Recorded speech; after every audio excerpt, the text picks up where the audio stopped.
আসসালামু আলাইকুম শিক্ষার্থীবৃন্দু। আজকে তোমাদের মাঝে আমি সেট ফাংশন বিষয় আলোচনা করব। এখানে আমরা প্রথমে সেট সম্পর্কে জানব।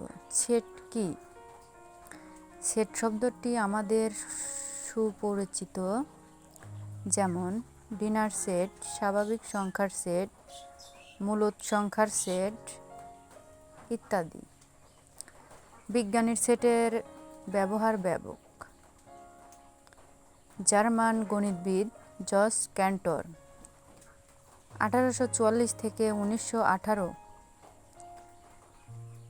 অসীম সমতল সেটের ধারণা প্রদান করেন। গণিত শাস্ত্রের আলোড়ন সৃষ্টি করেন।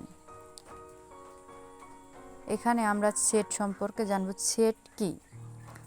যে এখানে আছে কি বাস্তব বা চিন্তার জগতে, বাস্তব চিন্তার জগতে সুসংজ্ঞায়িত বস্তুর সমাবেশ বা সংগ্রহকে সেট বলে।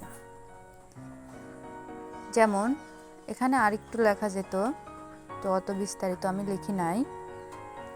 যেমন ডিনার সেট, সংখ্যার সেট, যেমন বইয়ের সেট, আমরা যেমন পড়ি বাংলা, ইংরেজি, অঙ্ক আর ইত্যাদি, এগুলো একটা সেট।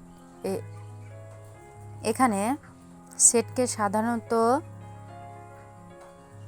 ইংরেজি বর্ণমালার বড় হাতের অক্ষর দ্বারা প্রকাশ করা হয়, যেমন A B dot dot X Y Z প্রকাশ করা হয়। সেটের প্রত্যেক বস্তু বা সদস্যকে সেটের উপাদান বলে বাংলাতে, অথবা আমরা এলিমেন্ট বলা হয়। সেটকে প্রধানত দুই পদ্ধতিতে প্রকাশ করা হয়। সেটকে প্রধানত দুই পদ্ধতিতে আমরা প্রকাশ করে থাকি, যেমন তালিকা পদ্ধতি, সেট গঠন পদ্ধতি।